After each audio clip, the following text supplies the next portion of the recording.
주님 부활주일에 우리에게 주신 하나님의 말씀은 요한복음 20장 19절에서 23절까지 말씀입니다. 신약성경 184면 요한복음 20장 19절에서 23절의 말씀입니다.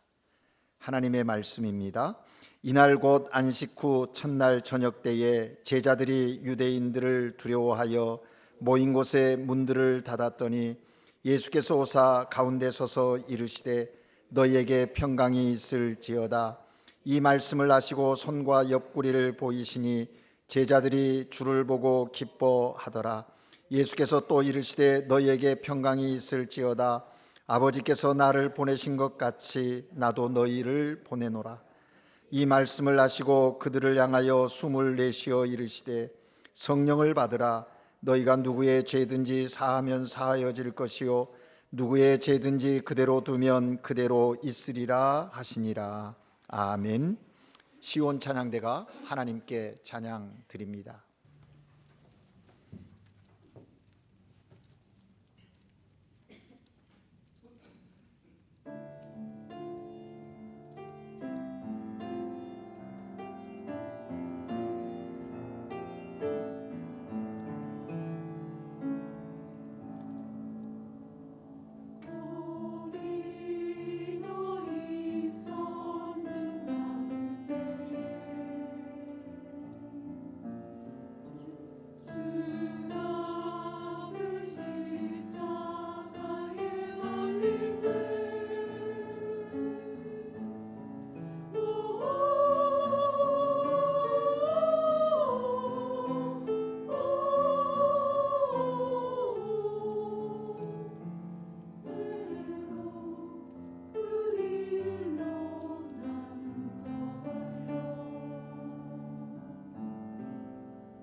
주님 부활하신 날 시온 찬양대를 통해서 우리 모두를 주님 십자가 구속의 현장으로 이끌어가고 또 부활의 환희와 기쁨의 그 현장으로 이끌어가서 저희들이 함께 공감하고 또 큰 은혜를 받았습니다. 우리 모두가 다 하나님께 영광 올려드립니다. 부활하신 주님을 우리는 찬양합니다. 우리 주님 부활하셨습니다. Nuestro Señor ha resucitado.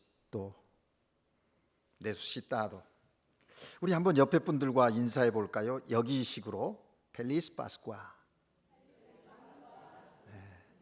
네, 이 현지인들 펠리스 파스쿠아 이렇게 부활 인사를 합니다. 그러나 우리는 또 다르게 한번 해보죠. 우리 한국 사람이니까 예수님 부활하셨습니다. 예수스 레소시토. 옆에 인사할까요?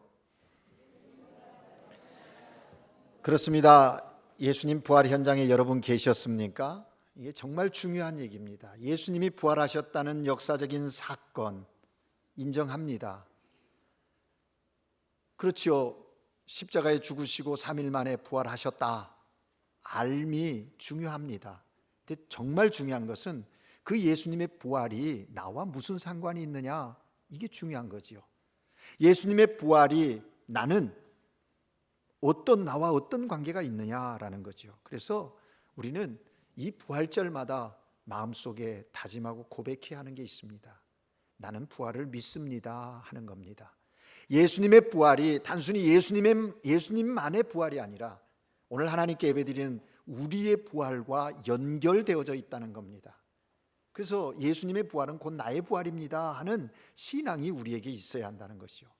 이 신앙의 고백이 없다면 오늘 여기서 아무리 하나님께 예배를 드려도 의미가 없습니다. 하나님 기뻐하시지 않습니다.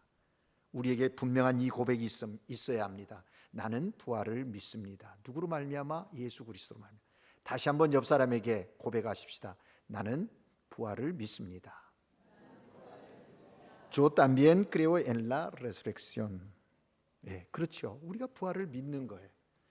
여러분, 이 부활의 신앙을 가지고 사는 사람은요, 삶의 질이 달라지는 거예요. 삶의 태도가 달라진다는 것입니다. 오늘 하나님께 예배드리는 여러분 모두에게 부활하신 주님이 주시는 기쁨, 권능, 평강 그리고 소망이 충만하시기를 주의 이름으로 축복합니다. 여러분, 오늘 우리가 함께 읽은 본문은 부활하신 예수님께서 제자들을 만나시는 이야기로 기록되어져 있습니다. 그런데 부활절마다 이 본문을 택해서 설교를 하기도 하고 듣기도 했습니다. 여러분, 이 본문을 읽고 묵상할 때 어떤 자기만의 이해를 가지고 이 본문을 보지 않기를 원합니다. 똑같은 본문이지만 그때그때마다 성령께서 우리에게 주시는 그 음성을 들을 수 있는, 깨닫게 하심을 느낄 수 있는 그런 믿음의 사람들 되기를 바랍니다.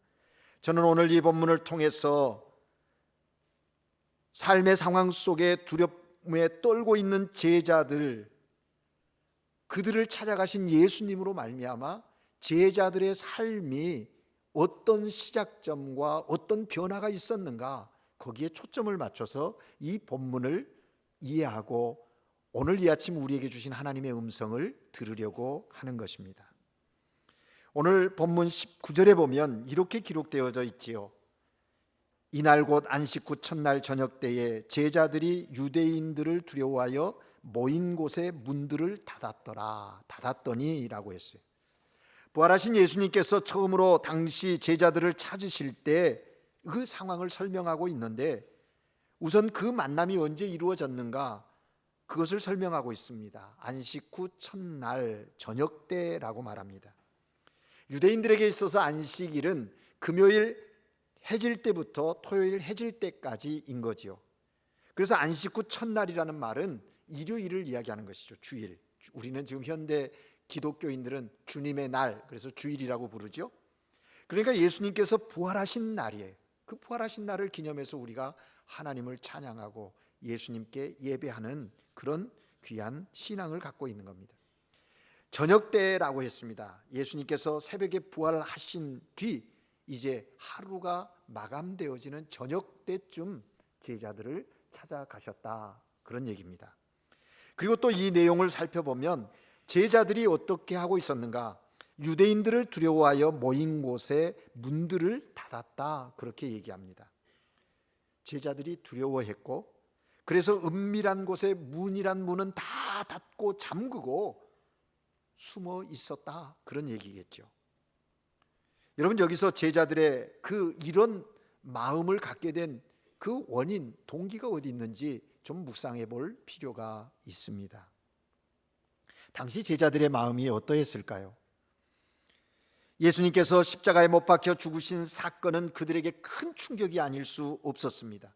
갑작스럽게 예수님의 그 죽으심 때문에 큰 슬픔이 저들 가운데 있게 된 거죠. 물론 예수님께서 제자들과 함께 있을 때 서너 번 십자가 죽음에 대한 예고를 하셨습니다. 그럼에도 불구하고 제자들은 이 일이 자기들 현실 앞에 올 거라고는 생각지도 않았습니다.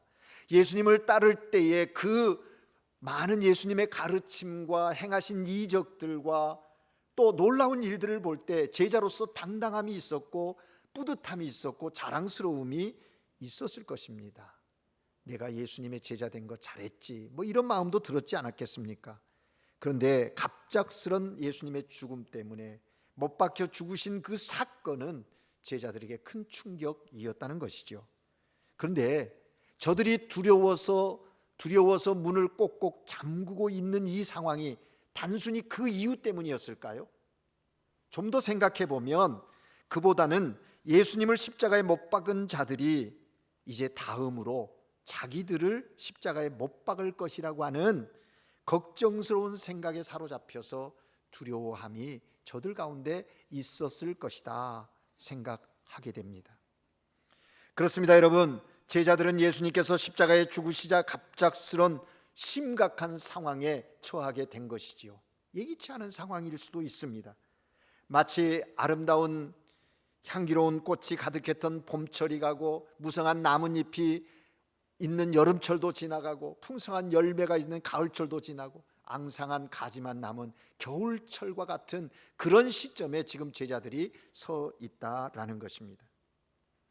이 시점에 저들이 불안해하고 두려워하고 뭔가 삶의 전환을 가져올 수 있는 계기가 있어야 할 텐데 하는 그런 아주 미미한 소망을 가지면서 어쩌면 지금 두려움에 어떤 절망 가운데 문을 꼭꼭 닫고 있었다라는 것이죠. 여러분, 그러고 보면 제자들만이 아닙니다. 오늘 우리도 신앙생활을 하면서 이런 상황을 겪을 때가 있지 않습니까? 두려운 상황에 막다뜨릴 때가 있다라는 것이죠. 우선 현실 문제 앞에서 두려워할 때가 있습니다. 예수님께서 사망 권세 이기셨다는 것을 압니다. 믿는 자에게 능치 못할 일이 없다는 것을 믿습니다. 말씀을 들어서 기억합니다. 그런데 막상 우리의 삶의 현실에 위기가 오고 심각한 질병에 걸리게 되고 가정의 문제들이 어려움이 닥쳐올 때 우리는 어떠하냐는 거죠. 두려움 없이 담대하게 믿음으로 나가는 삶입니까? 또 때로는 믿음 안에서 최선을 다해서 추진했던 일이 하나님의 뜻이라고 믿고 행했던 일들이 실패했을 때 우리의 마음 가운데 자리하는 것은 무엇입니까? 두려움, 그것에 사로잡혀 떨게 되는 경우가 있다는 거죠. 그런가 하면 죄와 허물로 주님 앞에 나가기가 꺼려질 때도 있음을 부인할 수는 없습니다. 신앙생활하다가 베드로가 부인하고 제자들이 도망쳤던 것처럼 주님 앞에 나아가는 것이 부끄러워 그 부끄러운 잘못을 저질렀기 때문에 멈칫멈칫하는 우리들의 모습도 있지 않습니까? 그러면서 스스로에게 주님께서 날 사랑하실까? 여전히 날 용서해 주실까? 이런 죄책감, 그것에 눌려 있을 때가 있지 않냐는 것이죠. 또한 말씀을 들었지만 온전히 믿지 못할 때도 있습니다. 말씀을 듣고 뜨거운 마음으로 아멘 하고 대답은 했지만 때로는 그 대답한 그 믿음대로 삶을 살아가지 못하는 우리들의 연약함, 무기력함이 있는 것 사실 아닙니까? 우리가 부활주일에 하나님 예배하면서 주님 부활하셨습니다, 입술로는 이야기하지만 정말 우리의 삶의 부활의 신앙을 가지고 믿음의 길을 걸어가고 있느냐, 우리 스스로에게 질문해 볼 때 그렇지 못할 때도 있다는 것 고백할 수밖에 없습니다. 그렇습니다, 여러분. 그런 면에서 보면 오늘도 새로운 삶의 시작이 필요한 사람들, 제자들처럼 어떤 삶의 전환점을 가져야 할 그런 시점에 서 있는 사람들이 있다는 거죠. 변화가 필요한 사람들이 있습니다. 본문의 제자들처럼 자신의 연약함과 무기력함을 떨쳐버리고 새롭게 시작해야 하는 삶의 순간 서 있는 사람들이 있다라는 것이죠.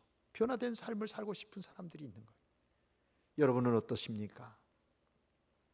오늘 본문 19절 후반부에 보면 이렇게 기록되어져 있습니다. 그런 제자들, 그런 마음을 갖고 새롭게 시작하고 삶의 변화를 가져야 하는 그 시점에 있는 제자들에게 누가 오신 겁니까?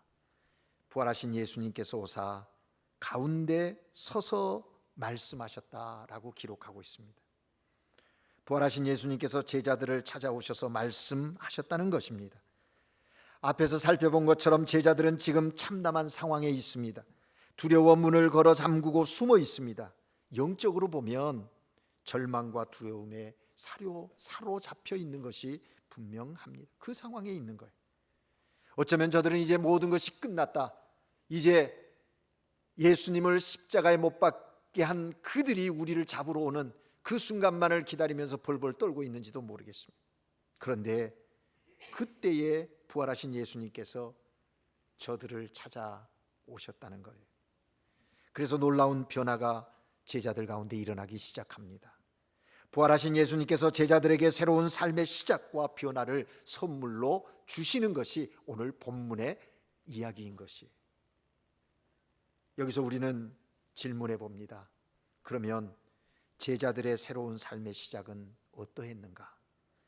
무엇이 어떻게 새롭게 시작되고 변화되었는가? 뿐만 아니라 부활하신 주님을 만남으로 제자들의 새 삶의 시작과 변화는 무엇이었는가?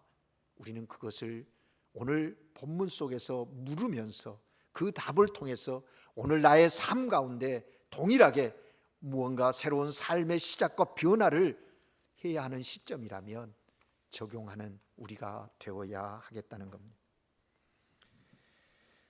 주님을 만난 제자들의 새 삶의 시작과 변화는 무엇일까요? 첫 번째는 마음의 변화입니다. 19절 후반부에 보면 이렇게 기록되어져 있지요. 부활하신 주님께서 두려워 떨고 있는 제자들에게 와서 하시는 말씀이 너희에게 평강이 있을지어다. 19절만이 아니라 21절에도 보면 예수께서 또 이르시되 너희에게 평강이 있을지어다. 부활하신 예수님께서 제자들을 찾아오셔서 하신 첫 번째 말씀이 이거였습니다. 너희에게 평강이 있을지어다. 예수님께서는 제자들을 비겁하다고 책망하시거나 너희가 왜 그렇게 했니 하고 섭섭함, 그런 감정을 표현하고 있는 것이 아닙니다. 너희가 그럴 수 있니? 그렇게 3년 동안 함께 먹고 자며 나와 함께 있던 너희들이 한순간에 그럴 수 있어? 뭐 이렇게 하면서 제자들을 꾸짖거나 너희 그렇게 정말 비겁해? 라고 말하지 않고 있다는 거예요. 주님께서는 그들에게 평강 없음을 아시고 평강을 주고 계시는 거예요. 여러분, 이 말씀은 대단히 중요한 의미가 있습니다. 새 삶을 시작하고 변화를 기대하는 사람들에게 있어서 굉장히 중요한 의미가 있다는 것이죠. 여러분, 부활하신 예수님이 제자들에게 하신 너희에게 평강이 있을지어다, 이 말은요, 단지 평강이 있기를 바란다 하는 어떤 소원과 기원하는 그런 이야기가 아닙니다. 능동적이고 적극적인 선포에 해당하는 거예요. 여러분, 우리가 알듯이 하나님이 세상을 창조하실 때 창세기 1장 3절에 보면 하나님께서 빛이 있으라 하시니 빛이 있었고 라고 증거합니다. 여기서 빛이 있어라, 이 말이 바로 능동적인 선포이거든요. 그 말씀대로 빛이 있게 된 거예요. 같은 의미입니다. 부활하신 주님께서 제자들을 향하여 너희에게 평강이 있을지어다 하는 이 선포는 바로 그들에게 평강이 임하는 사건이 되었다라는 것입니다. 예수님께서 평강이 있을지어다 라고 말씀하시자 제자들의 마음이 언제 그랬냐는 듯이 마음의 평강이 찾아왔다는 거예요. 제자들의 마음에 변화가 일어나기 시작한 겁니다. 두려움이 사라지고 주님이 주시는 평강이 그들의 마음을 지배하게 되었다는 거예요. 그렇습니다, 여러분. 오늘도 부활하신 예수님께서 우리를 찾아오셔서 우리에게 말씀하십니다. 너희에게 평강이 있을지어다. 여러분, 지금 뭔가에 두려워하고 불안해하고 절망하고 계십니까? 지금 내가 할 수 없는 그 상황 속에서 몸부림치고 계십니까? 그런 우리를 향하여 주님 오셔서 말씀하시는 거예요. 너희에게 평강이 있을지어다. 예수님은 요한복음 14장 27절에서 말씀하셨습니다. 평안을 너희에게 끼치노니 곧 나의 평안을 너희에게 주노라. 너희에게 주는 것은 세상이 주는 것과 같지 아니하다. 너희는 마음에 근심하지 말라, 두려워하지 말라, 그렇게 말씀하셨습니다. 주님이 주시는 평강은 우리 안에 있는 근심과 두려움, 염려를 녹이는 그 참된 평안이라는 거예요. 예수님께서 너희에게 평강이 있을지어다 그러면 그 말씀대로 우리의 심령에 평안이 찾아오는 겁니다. 염려, 근심, 걱정에 뒤숭숭하던 우리의 마음에 평안해질 것입니다. 두려움, 불안, 절망으로 요동치던 우리의 심령이 평안해질 것입니다. 너희에게 평안이 있을지라. 주님의 그 음성을 듣고 신뢰할 때 우리 안에 있는 믿음과 증오와 분노, 타오르던 그 분노의 마음들이 녹아지게 되고 주님이 주시는 평안이 임하게 된다는 거예요. 이 시간 부활의 아침 주님께 예배하는 여러분, 그 부활의 주님을 만나시고 부활의 주님께서 우리에게 말씀하시는 너희에게 평강이 있을지어다는 음성을 아멘으로 받고 그렇게 마음의 평안을 얻는, 마음의 변화를 경험하는 주의 거룩한 사람들 되시기를 주의 이름으로 축복합니다. 두 번째는 오늘 본문에 보면 관점의 변화가 일어나고 있는 것을 확인할 수가 있습니다. 오늘 본문 20절을 보면 이렇게 말씀하고 있지요. 함께 읽어볼까요? 20절입니다. 시작. 이 말씀을 하시고 손과 옆구리를 보이시니 제자들이 주를 보고 기뻐하더라. 아멘. 예수님께서 못자국 선명한 손과 창에 찔린 옆구리를 제자들에게 보여주셨다는 겁니다. 제자들이 이것을 보았어요. 그리고 그들의 마음 가운데 기쁨이 있었다, 기뻐했다라고 증거하고 있습니다. 여러분, 만일 제자들이 지금 예수님의 죽은 시신을 보고 있었다면 기뻐할 수 있었을까요? 못자국 난 손과 창에 찔린 상처가 그대로 남아있는 옆구리를 보는 순간 제자들이 기뻐할 수 있었을까요? 사랑하고 존경하는 예수님께서 죽으신 시신을 보는 것도 슬프고 마음 아프고 안타까운데 시신의 상처까지 본다면 제자들이 과연 기뻐할 수 있었을까요? 아마 더 슬픔에 통곡에 빠지지 않았을까요? 그래서 더 깊은 절망의 나락으로 떨어졌을 것입니다. 그런데 예수님께서 부활하셔서 제자들 앞에 나타나셨습니다. 여전히 주님의 두 손과 옆구리에는 깊은 상처가 있는 것이죠. 그런데 제자들은 주님의 그 깊은 상처를 보고 오늘 본문에 보면 오히려 기뻐했다, 그렇게 증거하고 있습니다. 절망이 아니라 새로운 소망을 가지게 되었다는 것입니다. 그렇습니다. 같은 못자국과 창자국을 보아도 어떤 관점에서 보느냐에 따라서 전혀 다른 결과를 또 다르게 보는 그런 관점의 변화를 볼 수 있다는 것이죠. 죽은 사람의 상처라고 보면 패배의 상처이기 때문에 슬픔과 절망을 느꼈을 것입니다. 그러나 부활하신 주님의 상처를 보니 그 상처가 영광의 상처이기에 제자들의 마음 가운데 기쁨과 소망이 충만했다, 느껴졌다, 그렇게 이야기하는 겁니다. 여러분, 그렇습니다. 우리의 신앙의 삶의 관점이 굉장히 중요해요. 삶을 살아가는 데 있어서 관점의 문제가 대단히 중요한 거예요. 관점에 대한 이야기를 할 때마다 자주 사용하는 예화가 있지요. 여러분 한 번쯤은 들으셨을 것입니다. 어느 유명한 신발 회사에서 두 명의 영업사원을 아프리카 땅으로 보내게 됩니다. 그들을 보내는 목적은 분명합니다. 그곳에 시장을 개척하기 위한 거예요. 신발을 아프리카에 좀 팔 가능성이 있는지 시장 조사를 하려고 두 영업사원을 보냈다는 거예요. 일주일간 가서 여행을 하며 아프리카 이곳저곳을 다니고 그들이 이제 두 사람이 회사에 보고서를 제출합니다. 첫 번째 직원은 이렇게 보고했답니다. 여기는 소망이 없는 곳입니다. 살펴보니 사람들 대부분은 맨발로 다니고 신발에 전혀 관심이 없습니다. 그러니 이곳에 신발을 판다는 것은 큰 의미가 없고 정말 이 아프리카의 시장 개척은 안 하는 것이 회사의 유익입니다. 이런 식으로 보고를 한 거죠. 그런데 두 번째 직원은 이렇게 보고했답니다. 이 아프리카 땅은 엄청난 기회의 땅입니다. 아직 아무도 신발을 신지 않고 있습니다. 이들에게 우리의 신발을 전파하는 그 일을 한다면, 이들에게 판매의 전략을 세워서 신발을 공급한다면 이 아프리카 땅에 첫 번째 신발을 제공하는 회사가 될 가능성이 높습니다. 긍정적입니다라고 그렇게 보고했다는 것입니다. 같은 땅, 같은 사람들을 보고도 한 사람은 절망하고 불가능하다 하고 한 사람은 가능성과 미래를 보는 이 보고의 차이는 어디에 있는 것일까요? 차이는 단 하나, 바라보는 관점에 있었다라는 것입니다. 그렇습니다. 여러분, 부활하신 예수님께서 제자들의 관점을 새롭게 변화시켜 주시는 것입니다. 제자들은 예수님이 더 이상 십자가에 죽으셔서 실패하신 예수님이 아니라 다시 부활하셔서 사망 권세 이기시고 승리하신 예수님을 볼 수 있도록 했다는 것이죠. 그러자 제자들은 자신들을 보는 관점이 달라졌어요. 자신들을 보는 관점이 달라지니 세상을 보는 관점이 또 달라지는 거예요.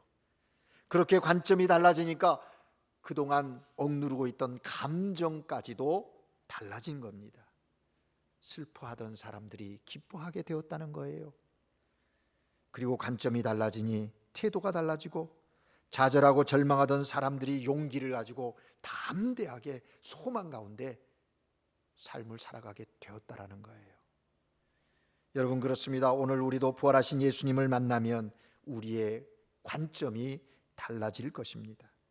주님을 보는 관점이 달라질 것입니다. 우리 자신을 보는 관점이 달라질 것입니다. 그리고 세상을 보는 관점도 달라지게 될 것입니다.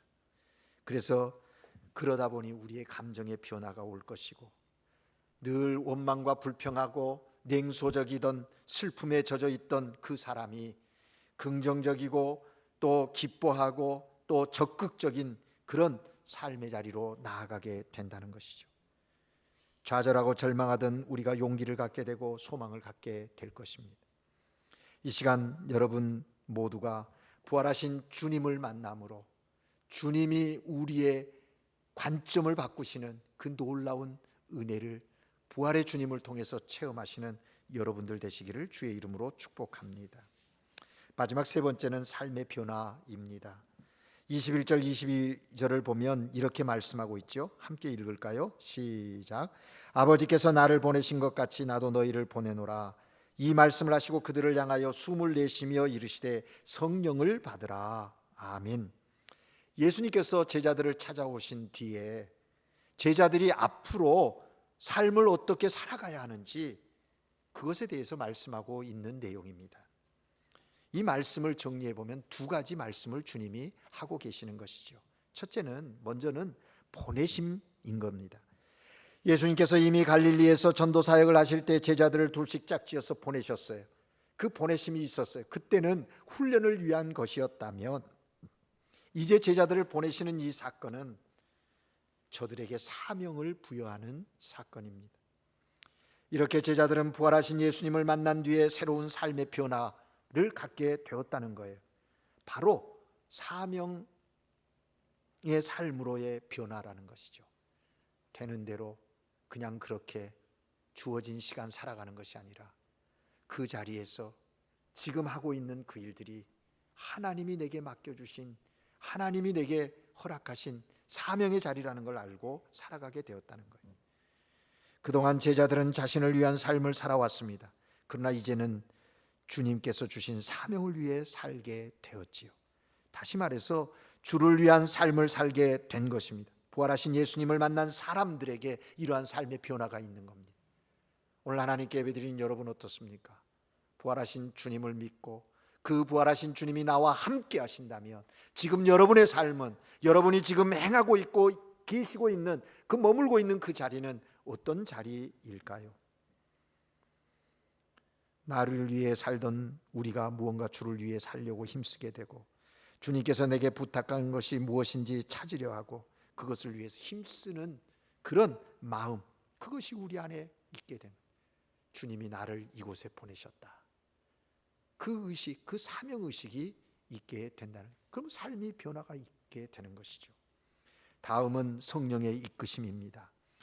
여러분, 부활하신 예수님께서 제자들에게 성령을 받으라고 말씀하시지 않습니까? 이 말씀은 앞으로 성령 강림할 텐데 그때 성령을 받게 될 것이다. 그리고 그 성령이 이끄시는 삶을 너희가 살게 될 것이다 하는 그런 말씀인 거죠. 실제로 오순절 마가의 다락방에 성령이 임하게 되었고, 이때 이 말씀을 들었던 제자들을 성령이 충만하여서 그 이후의 삶은 어떠했습니까? 부활하신 주님을 만난 이후의 삶에 엄청난 삶의 변화들이 일어나지 않습니까? 두려움이 없습니다. 담대함으로 예수가 그리스도이시고 살아계신 주님이라고 생명을 걸고 선포하지 않습니까? 대표적인 사람 바울, 부활하신 주님을 만나기 이전과 만남 이후의 삶에 엄청난 변화가 있는 것 아닙니까? 오늘 하나님께 예배드린 여러분도 이런 삶의 변화가 있어지기를 주의 이름으로 축복합니다. 이제 말씀을 맺으려고 합니다. 사랑하는 여러분, 주님께서 부활하셨습니다. 제자들을 친히 만나 주셨습니다. 그래서 제자들에게 두려움을 떨쳐버리게 하시고 마음의 평안을 주셨어요. 마음의 변화를. 그리고 이제 그들로 하여금 삶을 보는 관점의 변화를 일으키기 위해서 손에 못자국과 옆구리에 창자국을 보여주시면서 그들의 삶의 변화를, 관점의 변화를 일으켜 주셨습니다.